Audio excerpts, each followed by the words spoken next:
The Strait of Hormuz at 5:41 a.m. is not a body of water. It is a pressure point. 31 miles of navigable channel press between the Iranian coast to the north and the Omani Peninsula to the south, carrying somewhere between 15 and 17 million barrels of crude oil every day through a corridor narrow enough that, at 40,000 feet, you can see both coastlines simultaneously. It is the most commercially consequential stretch of water on the planet. The navies that work this water have long stopped counting the provocations they absorb without incident. The incidents that make the news are the anomalies. This morning the work was airborne. The contact materialized on the E-2D Hawkeye's radar at 5:43 a.m., climbing northeast of Bandar Abbas Air Base, bearing 024, altitude passing through 12,000 feet, heading west-southwest. The electronic signature resolved in under 2 seconds. AN/AWG 9 Pulse Doppler Radar, Hughes Aircraft Corporation. Fielded first in 1974, flying operationally in exactly one Air Force in this decade. The Islamic Republic of Iran Air Force had inherited the F-14A Tomcat from the Shah's regime in 1979, maintained a shrinking fleet through 4 decades of sanctions and parts embargoes, and kept it flying through engineering ingenuity and a cadre of pilots who had grown old in the type. The contact was climbing through 18,000 feet. Afterburner signature on the IR overlay. Both engines, military power, accelerating. Range from the contact to the US Navy P-8A Poseidon maritime patrol aircraft, currently operating at 24,000 feet in international airspace, 174 kilometers and closing. The P-8 was not a combatant. 9 crew members. Maximum airspeed 490 knots. It could not outrun a Tomcat. What it could do was initiate an egress turn to the south and wait for what was already airborne from the south. At 5:41 a.m., 2 minutes before the contact appeared on the Hawkeye's picture, the scramble order had already been issued. Intelligence preparation takes 12 seconds when the data is streaming.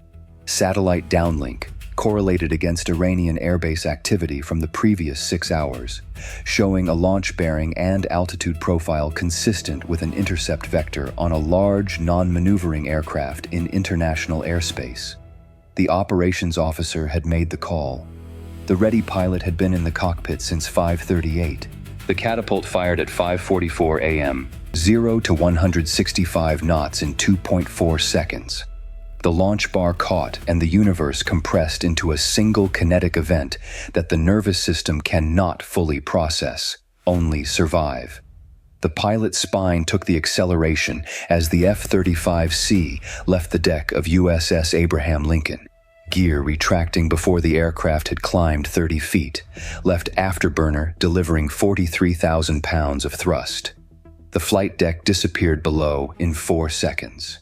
By the time the visual cortex registered flight, the aircraft was through 800 feet and the mission checklist was already running. The ship was irrelevant. The bearing of 347 degrees was everything. Viper 1 climbed at 8,000 feet per minute, airspeed building through Mach 0.87, the AN/APG 81A ESA radar in passive mode, no emissions, no transmissions. The AN/ASQ-239 electronic warfare suite was building the picture in total silence. AWG-9 emissions from the Tomcat, bright and omnidirectional, resolving into a contact bearing 012, range 162 kilometers, altitude 28,000 feet, speed increasing through Mach 1.08. The Iranian pilot was transmitting. In the electronic domain, he was shouting. Viper 1 was listening. At 162 kilometers, the F-35C had the first move advantage in the invisible chess match. The Iranian Radar Intercept Officer's AWG-9 was painting empty sky where the F-35C was not.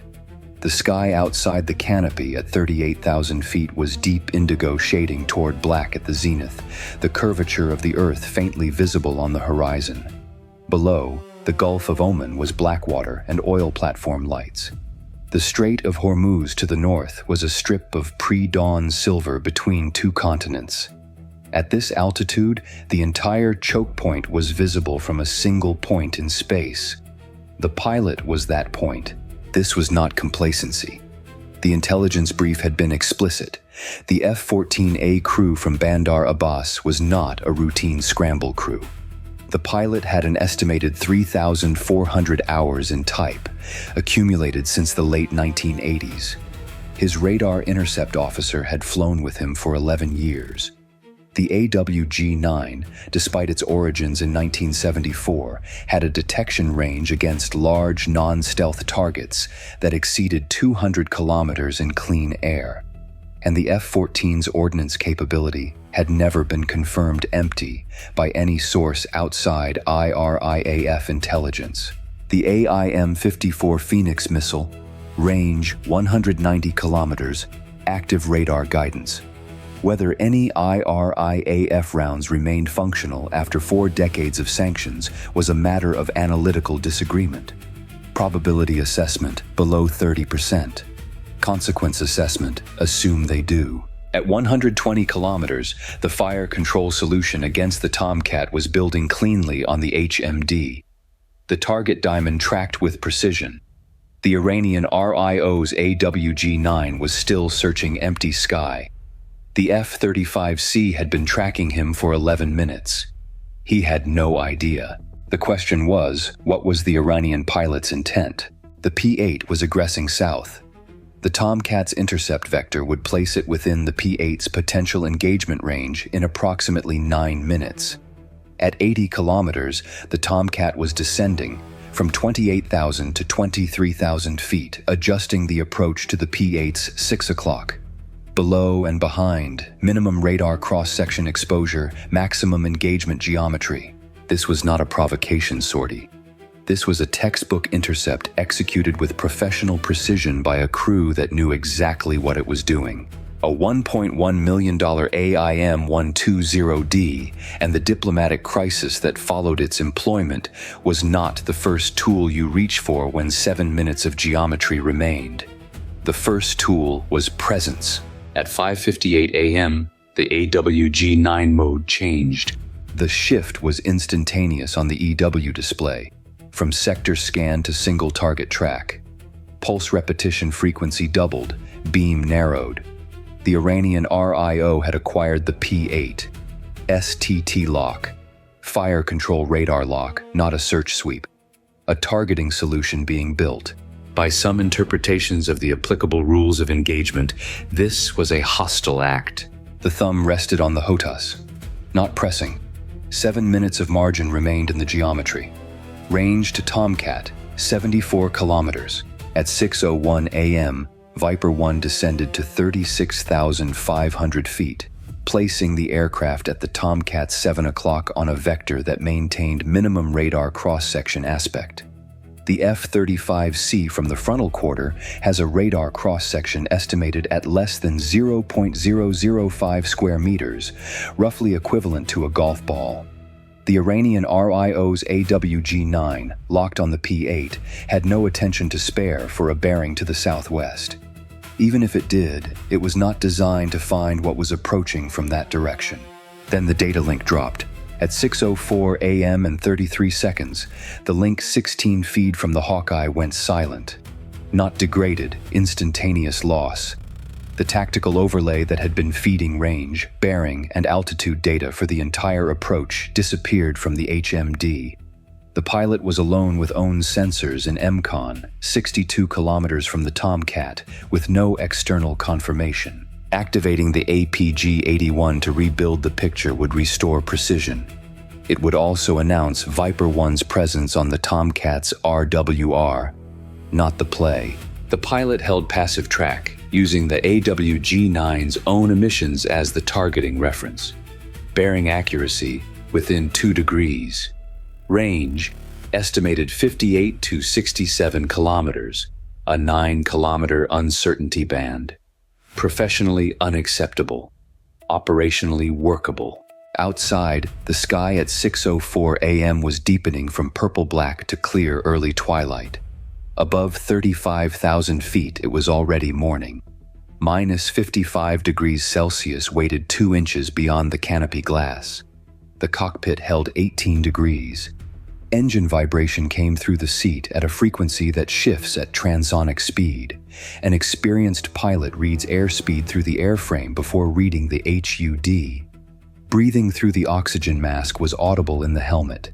Every breath counted. 17 seconds after the drop, the data link restored. Picture back clean. Tomcat range 61 kilometers, bearing 011, altitude 21,400 feet, speed Mach 0.97. A WG-9, still in STT on the P-8. The gap between the Tomcat and the P-8 had narrowed to 67 kilometers in 12 minutes.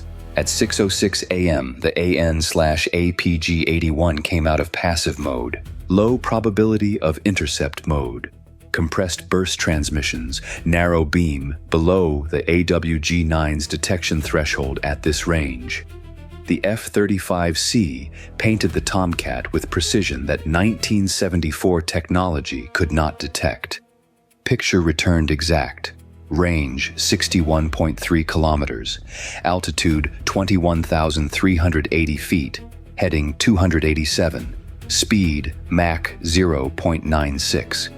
The AIM-120D fire control solution locked green on the HMD. Valid. Range well within employment parameters. The Iranian RIO did not know he had been painted. For 90 seconds, Viper 1 held the passive lock in silence.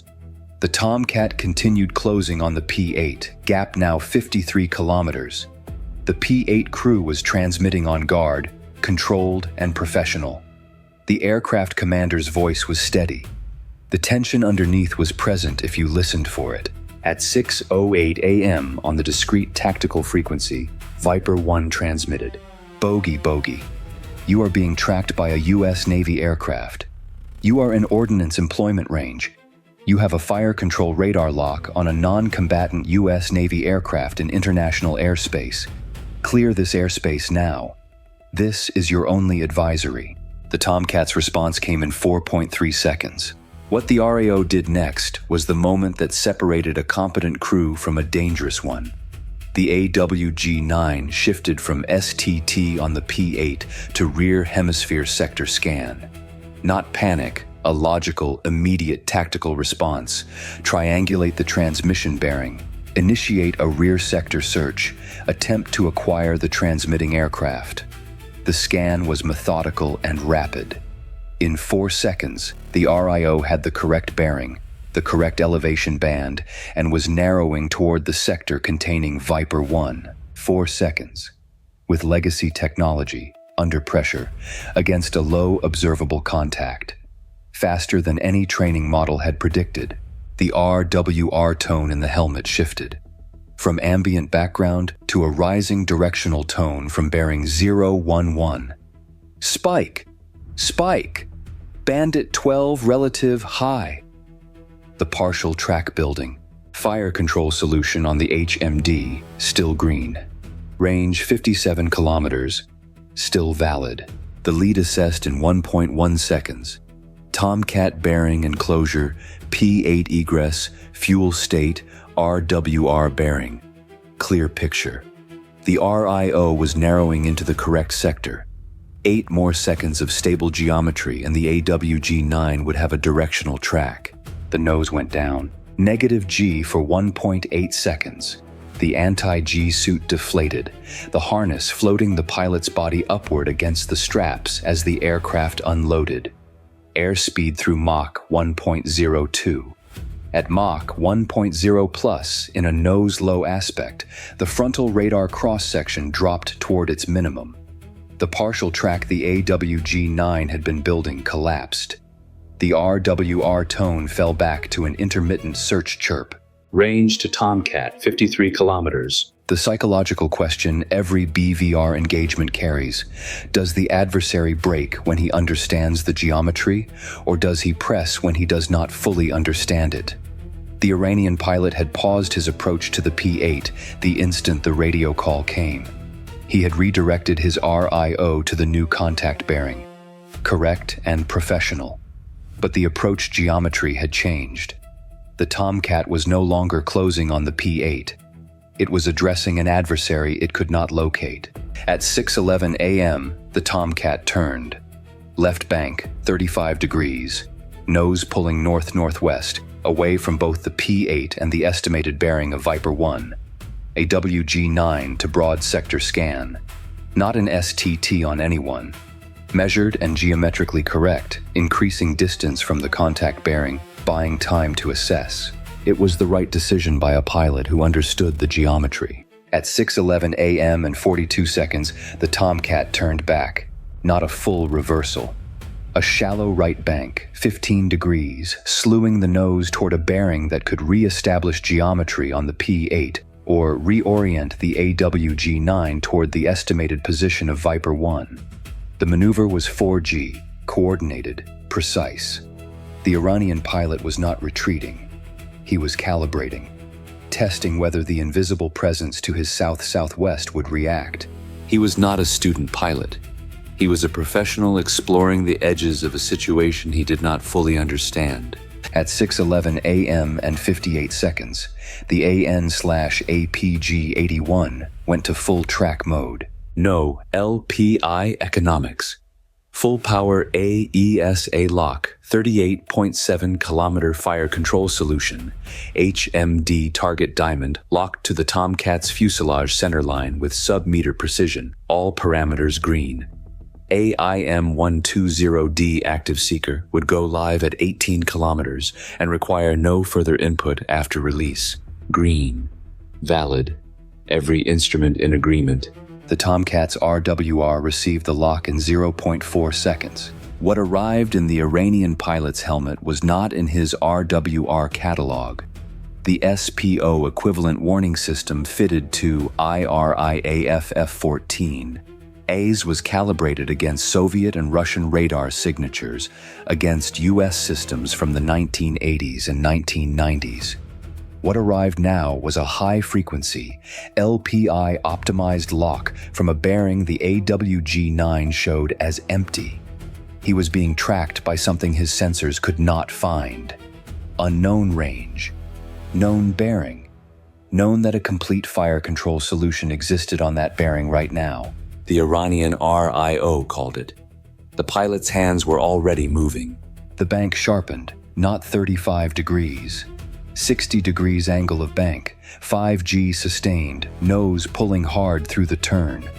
The F-14A's heavy swing-wing airframe loaded into the maneuver with the authority of a design that was genuinely excellent in 1974 and remained capable in the conditions it was built for. At 5G, the pilot's effective body weight was 450 kilograms. The G-suit pressurized hard against his legs and abdomen. He pushed the throttles to afterburner, both engines, and the Tomcat accelerated through Mach 0.99, crossing supersonic as it rolled out on heading 094.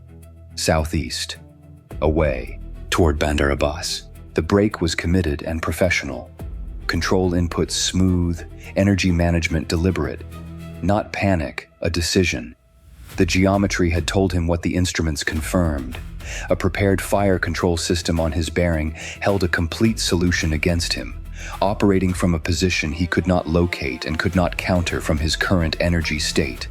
The correct tactical response to a prepared adversary with positional advantage, against whom you have no corresponding solution, is to disengage and reassess. He was disengaging.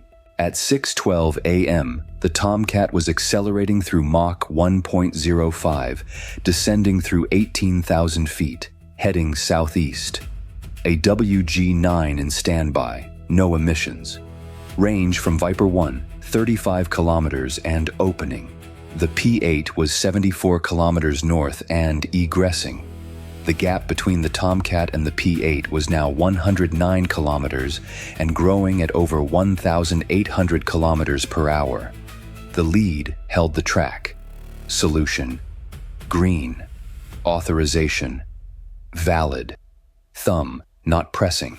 At 33 kilometers in opening, the Tomcat was going home. At 6:14 a.m., Viper 1 transmitted on the tactical discrete. AWACS, Viper 1.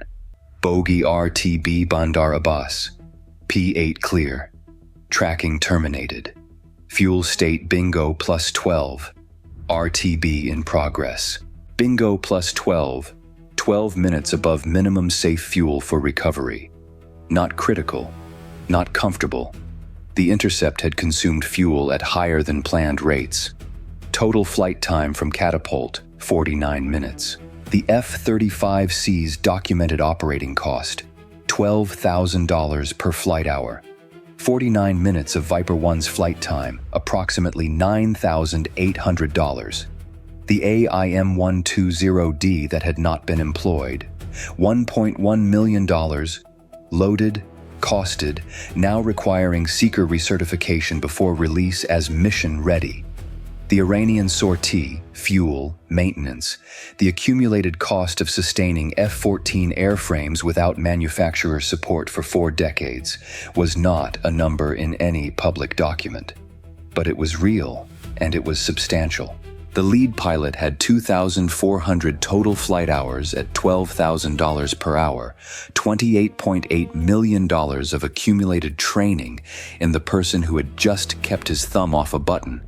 The Iranian pilot had 3,400 hours in a single type, sustained by institutional knowledge and stubbornness across 4 decades. By flight hours alone, he was more experienced in his airframe than almost any opponent he would ever meet. The training gap was not in hours. It was in technology generations. The second friction event arrived at 6:18 a.m. The right engine's fuel flow sensor, a component whose maintenance log showed a service interval approaching for 6 flights, threw a caution. Not the engine. The sensor. NATOP's procedures required reducing the affected engine to military power until the fault could be isolated. Bingo plus 12 became bingo plus 5. The recovery window compressed. The pilot worked through the abnormal procedure with the precision of someone for whom checklists are a different kind of work, not a crisis. Throttle reduction. Cross-check fuel quantity. Verify remaining engine normal. Adjusted recovery profile calculated. Numbers workable. The carrier's TACAN beacon was steady at bearing 187, range 210 nautical miles. At 40,000 feet descending through 36,000, the sky was fully morning blue. Clear, pale blue from horizon to horizon, visibility over 200 nautical miles. Below, the Gulf of Oman was gray-silver in the early light. The Strait of Hormuz to the north was a darker channel with both shores visible. Somewhere in that channel, supertankers were already moving. Somewhere at Bandar Abbas, an F-14A was on final approach to a runway. 2 pilots who had occupied the same airspace 11 minutes ago were now invisible to each other. The recovery at 6:47 a.m. was clinical. 3-wire at 140 knots. The arrested landing compressed the pilot into the harness at approximately 4 G. Deceleration from flight to stopped in 1.8 seconds. A physical shock that arrives differently when the body is already saturated with 49 minutes of controlled adrenaline. The canopy came up. Gulf air, heavy with humidity and JP5, replaced the pressurized cockpit atmosphere. The pilot sat for 3 seconds before beginning the shutdown sequence. Not procedure. Necessity. Heart rate, 148 on the physiological monitoring system. He had felt it in his fingertips on the HOTAS for the last 20 minutes. The post-sortie adrenaline drop was already beginning. A physical heaviness in the arms and shoulders. The accumulated cost of sustained attention in an environment where inattention cannot be corrected. 9 people on a P-8 were on their way home. The Iranian pilot had made the right call when the geometry became clear to him. That called for a specific professional respect that existed entirely independent of the flag on the tail. At 40,000 feet over the eastern Strait of Hormuz, alone in a machine worth $80 million, a pilot had managed the outcome of an engagement that would be classified, analyzed, and never acknowledged publicly. The margin had been thinner than the debrief presentation would show. The moment the full lock tone filled the helmet, the heart rate had hit 178. That number would not appear in any report. The flight data recorder would have it. He would read it later. Not today. 7:12 a.m. Debrief room, USS Abraham Lincoln. The intelligence officer placed the track replay on the monitor and let it run without commentary for one full pass. One F-35C, one F-14A. The tracks moved across the screen in compressed time. The invisible portion of Viper 1's approach, passive, silent, building fire control solutions from 160 kilometers without a single radar emission, was displayed as a dashed blue line the Iranian crew had never seen on their instruments. The intelligence officer highlighted the AWG-9 sector acquisition at 6:09 a.m., 4 seconds from the radio transmission to the correct bearing. He found the sector faster than the model predicted, the officer said. His REO was better than the brief suggested, the lead said. With that system, in that geometry, 4 seconds is exceptional. The AIM-54 question, irrelevant to this engagement. He never had a solution to employ, even if he had rounds. A pause. But the question is still real for next time. Every intercept is also a reconnaissance mission. The Tomcat's AWG-9 had transmitted its operational parameters across the electromagnetic spectrum for 47 minutes. The RIO's sector acquisition speed under pressure had been recorded and would be incorporated into the adversary profile database. The conditions under which the crew had broken engagement, documented. The range at which the F-35C's passive sensor suite could build a fire control solution without emitting, also recorded on the other side's intelligence summary. Both sides had learned something. Both sides would use it. That is the invisible arithmetic of the airspace above the Strait of Hormuz. Every engagement is paid for twice, once in fuel, flight hours, and recertification costs, and once in the intelligence exposure that tells the other side something they did not know before. There is no free intercept. There is no clean standoff. Every time 2 aircraft meet in that airspace, the knowledge balance shifts in ways that neither pilot fully controls and neither government fully accounts for. One F-35C Lightning II, one F-14A Tomcat. 9 crew members aboard one P-8A Poseidon returned safely to base. 40,000 feet. 174 kilometers from first radar contact to final tracking termination. 49 minutes from catapult to recovery. Airspace yielded, 0. Ordnance employed, 0. Fire control solutions achieved, 1 confirmed. Message delivered, absolute. The Strait of Hormuz is 31 miles wide at its narrowest point and carries the economic weight of a continent through its channel every day. The pilots who maintain access to that airspace operate in a domain that no ship below and no politician above ever fully sees. At 40,000 feet, the engagements that do not happen are the ones that matter most. The intercepts that resolve without ordnance release. The ROE decisions made in fractions of seconds by people who will never be named in any public account of what they did. Somewhere at Bandar Abbas, an Iranian pilot who has been flying the same airframe since before some of his country's current leadership was born, is in a debrief room explaining how he was locked by an aircraft he never found. He kept those airframes flying without spare parts, without manufacturer support, without any of the institutional infrastructure the opposing side takes for granted. By any professional standard, he is an exceptional aviator. On this morning, he met something he could not counter with the tools he had. He made the correct decision. That decision is why 9 people went home. At 7 a.m., the sky above the Strait of Hormuz was clear and unlimited in every direction. From the surface, looking up, there was nothing there. There has never been anything there.